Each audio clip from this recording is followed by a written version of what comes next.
오늘 우리가 함께 나눌 말씀은 고린도전서 14장 20절부터 25절입니다. 형제들아, 지혜에는 아이가 되지 말고 악에는 어린아이가 되라. 지혜에는 장성한 사람이 되라. 율법에 기록된 바 주께서 이르시되 내가 다른 방언을 말하는 자와 다른 입술로 이 백성에게 말할지라도 그들이 여전히 듣지 아니하리라 하였으니, 그러므로 방언은 믿는 자들을 위하지 아니하고 믿지 아니하는 자들을 위하는 표적이나 예언은 믿지 아니하는 자들을 위하지 않고 믿는 자들을 위함이니라. 그러므로 온 교회가 함께 모여 다 방언으로 말하면 알지 못하는 자들이나 믿지 아니하는 자들이 들어와서 너희를 미쳤다 하지 아니하겠느냐. 그러나 다 예언을 하면 믿지 아니하는 자들이나 알지 못하는 자들이 들어와서 모든 사람에게 책망을 들으며 모든 사람에게 판단을 받고 그 마음에 숨은 일들이 드러나게 되므로 엎드려 하나님께 경배하며 하나님이 참으로 너희 가운데 계신다 전파하리라. 아멘.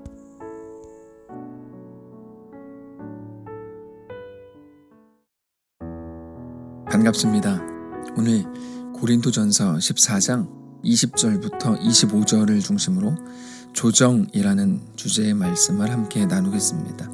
어제 본문을 통해서 성경은 우리에게 혼자의 유익을 구하지 말고 공동체를 섬길 수 있는 유익을 구하라, 이렇게 말씀을 주셨습니다. 그래서 혼자 만족할 수 있는 1만 마디 방언의 말보다 그저 5마디일 뿐이라도 하나님의 말씀을 전하는 게 유익하다, 이렇게 말씀을 하셨습니다. 이건 놀라운 선언입니다. 은사에 대한 많은 사람들의 생각을 완전히 뒤집는 엄청난 선언입니다. 은사를 마치 신비한 어떤 능력 정도로 인식하게 해서 다른 사람들을 놀라게 하고, 그렇게 자기의 말을 듣게 하고 자기를 추종하게 하는 어떤 사람들을 무너뜨리는 아주 소중한 말씀입니다. 그래서 그것을 온전히 깨닫기를 원하신다, 이렇게 20절에서 말씀을 하십니다. 형제들아, 지혜에는 아이가 되지 말고 악에는 어린아이가 되라. 지혜에는 장성한 사람이 되라. 온전히 깨달으라는 것입니다. 자기가 이익을 얻거나 손해를 보는 일에 대해서는 굉장히 치밀하고 지혜롭지만 정작 지혜로워야 되는 부분에 대해서는 너무 무디고 뭐가 뭔지를 하나도 모르는 그런 모습이면 안 된다는 겁니다. 정작 지혜로워야 되는 부분이 어떤 부분인가 하면 하나님의 뜻을 아는 것을 말합니다. 신비한 어떤 능력에 놀라지 말고 하나님께서 주신 모든 좋은 것의 목적이 섬김과 유익에 있다는 것을 깨달으라는 말씀입니다. 저는 우리 모두가 이 긴 본문을 통해서 주시는 하나님의 이 뜻을 온전히 알게 되시기를 원합니다. 실제로 이미 많은 한국교회의 성도들이 신비한 무언가에 여전히 놀랍니다. 과학적이지 않은 어떤 일에 대해서 자주 매료되고 그러므로 그들을 따르고 추종합니다. 그래서 어디에서 어떤 일이 일어났다 그러면 병자가 고쳐졌다, 어떤 신비한 일이 일어났다, 거기에 막 전국적으로 몰리고 사람들이 놀라는 거죠. 근데 그거는 무당이 하는 것과 너무 똑같은 겁니다. 사람들의 비밀을 맞추고 칼 위에 올라가서 춤을 추지만 발이 상하지 않고, 이런 모든 것들은 매우 신비해 보입니다. 그러나 신기한 기적에 놀라는 것이 그만이라면 무속신앙과 하나도 다르지 않은 거죠. 하나님의 뜻은 거기에 있지 않습니다. 하나님의 뜻은 우리를 받으시고 우리로 하여금 온전한 하나님의 백성으로 서게 되는 것, 우리가 그렇게 하나님 앞에 엎드린 자가 되고 하나님을 깊이 사랑하는 자가 되는 것이 우리에게 대한 하나님의 뜻입니다. 그래서 그것을 단지 신약시대의 바울의 입을 통해서만이 아니라 구약의 율법을 통해서도 근거를 말씀하십니다. 21절입니다. 율법에 기록된 바 주께서 이르시되 내가 다른 방언을 말하는 자와 다른 입술로 이 백성에게 말할지라도 그들이 여전히 듣지 아니하리라 하였으니, 하나님께서 놀라운 일을 허락하시는 이유가 각각 다르다는 겁니다. 아무리 놀랍고 신비한 일을 베푼다고 해서 그러므로 그들이 죽게 돌아오는 것은 아니다, 이런 말입니다. 그러면서 22절에서 이렇게 말씀을 하십니다. 그러므로 방언은 믿는 자들을 위하지 아니하고 믿지 않는 자들을 위하는 표적이나 예언은 믿지 않는 자들을 위하지 않고 믿는 자들을 위함이니라. 단지 신비하고 놀라운 어떤 방언, 사람들이 이해할 수 없는 일들은 다른 사람들을 놀라게 할 뿐이라는 거죠. 그래서 믿지 않는 자들이 주께 돌아오게 되는 통로가 될 수도 있다는 거예요. 표적으로 쓰신다. 물론 많은 사람들은 기적에 대해 놀라고 그만이겠지만 어떤 사람들은 그것이 사인이고 표적인 것을 알아서 하나님께 나올 수도 있는 거죠. 그러나 예언은 그것과 다르다. 믿는 자들을 위함이다 이겁니다. 하나님께서 믿는 자들을 위해서, 교회와 성도들을 위해서 말씀을 통한 양육, 말씀을 통한 경고, 말씀을 통한 이끄심을 하나님의 방식으로 주셨다는 겁니다. 그거를 이렇게 설명하십니다. 23절입니다. 그러므로 온 교회가 함께 모여 다 방언으로 말하면 알지 못하는 자들이나 믿지 아니하는 자들이 들어와서 너희를 미쳤다 하지 아니하겠느냐. 그러나 다 예언을 하면, 이 예언은 어떤 겁니까? 말씀 사역이라고 말씀을 드렸어요. 그러면 믿지 아니하는 자들이나 알지 못하는 자들이 들어와서 모든 사람에게 책망을 들으며, 말씀으로 책망을 듣는 거죠. 모든 사람에게 판단을 받고 그 마음의 숨은 일들이 드러나게 되므로 엎드려 하나님께 경배하며 하나님이 참으로 너희 가운데 계신다 전파하리라. 우리는 하나님이 우리를 온전한 성도로 빚어가시는 그 방식이 어떤 것인지 분명히 알아야 됩니다. 그것은 말씀을 통해서입니다. 다른 어떤 것보다 말씀을 통해서 직접적으로 말씀하시고 가르치시고 책망하시고 깨닫게 하신다는 겁니다.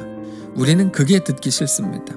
다른 거 다 필요 없이 그냥 환상 중에 신비한 방법으로 하나님께서 나타나셔서 너 정신 안 차리면 진짜 죽는다, 너 다리 부러진다, 이렇게 엄중하게 한마디만 해주시면 바로 그 말씀에 순종할 것 같습니다.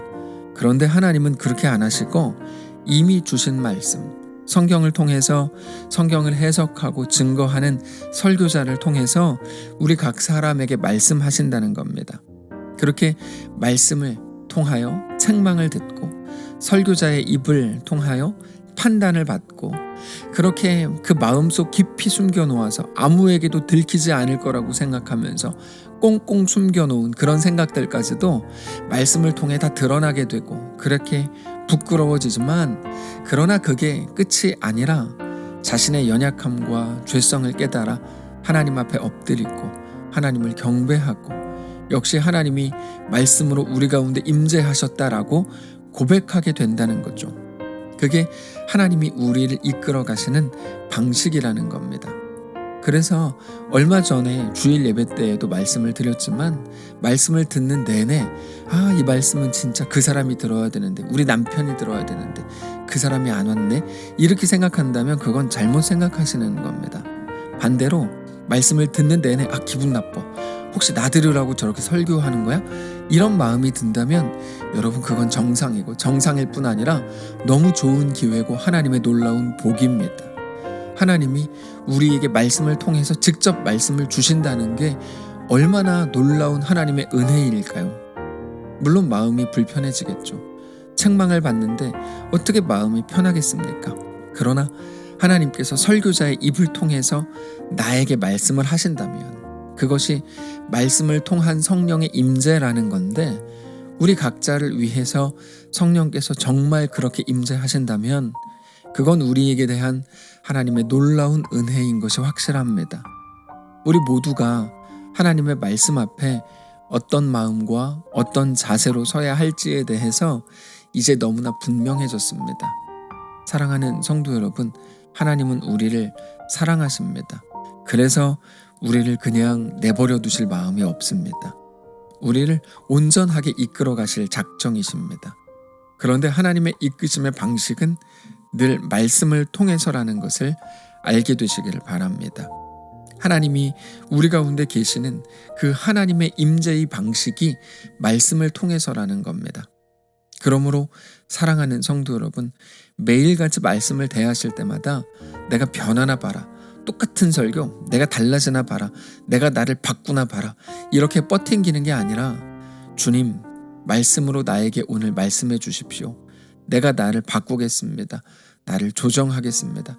하나님의 말씀이 부담스럽다고 해도 그 말씀 앞에 내가 죽고 오직 예수가 사시는 거룩한 주의 백성이 되기를 원합니다. 이 고백으로 매일같이 세워져야 합니다. 오늘 그렇게 또다시 하나님의 온전한 백성들로 거룩하게 변화되어가는 주의 성도들 되시기를 바랍니다. 기도하겠습니다. 살아계신 하나님 감사합니다. 우리에게 말씀을 허락하시니 감사합니다. 하나님의 놀라운 은혜가 하나님의 성령이 말씀을 통하여 임재할 때 우리가 그 말씀 앞에 우리 자신을 조정하고 주님만을 온전히 바라보는 말씀의 다스림을 받는 거룩한 성도들로 매일같이 결단하며 온전하게 그 길을 걸을 수 있도록 인도해 주옵소서. 성령님 우리를 붙잡아 주셔서 말씀을 들을 때 들리게 하시고 깨달을 수 있는 총명함을 주시고 하나님 앞에 온전히 조정하는 우리의 용기를 허락하셔서 하나님의 거룩한 백성들이 우리에게 주어진 길을 놀랍게 성도로 한 걸음 한 걸음 걸어가는 모든 성도들, 모든 가정들 되게 하옵소서. 감사드리며 살아계신 예수님의 이름으로 기도합니다. 아멘. 사랑하는 성도 여러분, 하나님께서 오늘 하루를 우리에게 허락하셨습니다. 1월이 다 지나고 2월 오늘 벌써 두 번째 날인데요.